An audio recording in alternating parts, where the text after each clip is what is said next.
बढ़ सकती है सिंगर उदित नारायण की परेशानी, मानवाधिकार आयोग में याचिका दाखिल।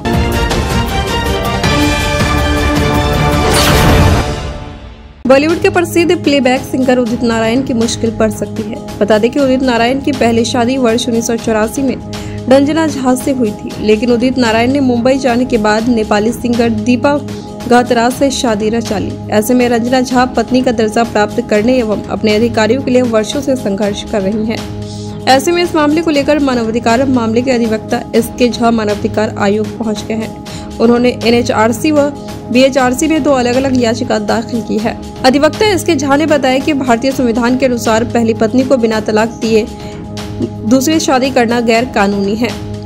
उदित नारायण जैसे सेलिब्रिटी के द्वारा इस प्रकार का कदम उठाया जाना महिलाओं के अधिकारों पर कुठाराघात है, जो मानवाधिकार का उल्लंघन है। ऐसे में यह मामला मानवाधिकार आयोग के समक्ष पहुंच गया है। वहीं उदित नारायण की मुश्किलें बढ़ती हुई नजर आ रही है। पूरा मामला यह है कि बॉलीवुड के पार्श्व गायक श्री उदित नारायण झा, जो कि 1984 में बिहार के रंजना झा के साथ में उनकी पहली शादी हुई थी। उसके बाद में वे मुंबई चले गए और वहां पर उन्होंने नेपाल की एक सिंगर दीपा से उन्होंने शादी कर लिया और इस शादी को उन्होंने गौन कर दिया। बाद में जब पहली पत्नी रंजना झा को जब मालूम चला तो इसके लिए वे काफी संघर्ष की, लेकिन उदित नारायण झा पहली बार तो इनको पत्नी मानने से भी इनकार कर दिया। जब उस समय का फोटो वगैरह सब जब इन्होंने जब सामने में जब लाया तब उदित नारायण झा ने इस बात को स्वीकार किया कि वो पहली पत्नी है, लेकिन पहली पत्नी को आज भी उदित नारायण झा के द्वारा पत्नी का दर्जा नहीं दिया जा रहा है और उनके अधिकारों से वंचित करने का प्रयास किया जा रहा है, जो कि मानवाधिकार कानून का उल्लंघन है। दूसरी सबसे बड़ी बात यह है कि हिंदू अधिनियम में जो शादी का प्रावधान है, उस शादी में जब तक पहली पत्नी से डाइवोर्स क्लियर नहीं होगा तब तक दूसरी शादी हो ही नहीं सकती है।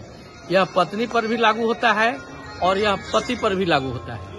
तो पति भी बिना डाइवोर्स की दूसरी शादी कर नहीं सकते हैं और पत्नी भी बिना डाइवोर्स की दूसरी शादी कर नहीं सकती है। तो यह कानून उदित नारायण के लिए अलग से तो नहीं बनता है कि उदित नारायण बहुत बड़े सेलिब्रिटी हैं तो उनके लिए एक अलग से कानून बन जाएगा और एक सामान्य आदमी के लिए अलग से कानून बन जाएगा। कायदे से उदित नारायण बीएनएस कानून के 82 क्लॉज 1 के दूसरी बात यह है कि हमने मानवाधिकार आयोग में इसके लिए 2 पिटीशन हमने दाखिल किया है, एक राष्ट्रीय मानवाधिकार आयोग नई दिल्ली और एक बिहार राज्य मानवाधिकार आयोग पटना के समक्ष। और हमने यह डिमांड किया है कि इनकी दूसरी जो शादी है, चूंकि पहली शादी तो बिना डाइवोर्स के हो गया, तो दूसरी शादी ऑलरेडी शून्य शादी हो जाएगी। और इतना ही नहीं, दूसरी शादी गैर कानूनी शादी भी मानी जाएगी। तो दूसरी शादी को शून्य कर दिया जाए और दूसरी शादी को गैर कानूनी हो और पहली शादी तो वैध है ही, वह कंटिन्यू रहे।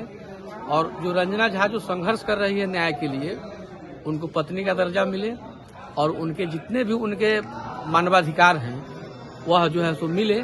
और इसके लिए मानवाधिकार आयोग को इसमें सख्त होने की जरूरत है, नहीं तो मालूम चलेगा कि सारे सेलिब्रिटी के लिए अलग अलग कानून बनना शुरू हो जाएगा और सारे सामान्य आदमी के लिए अलग अलग कानून बनना शुरू हो जाएगा।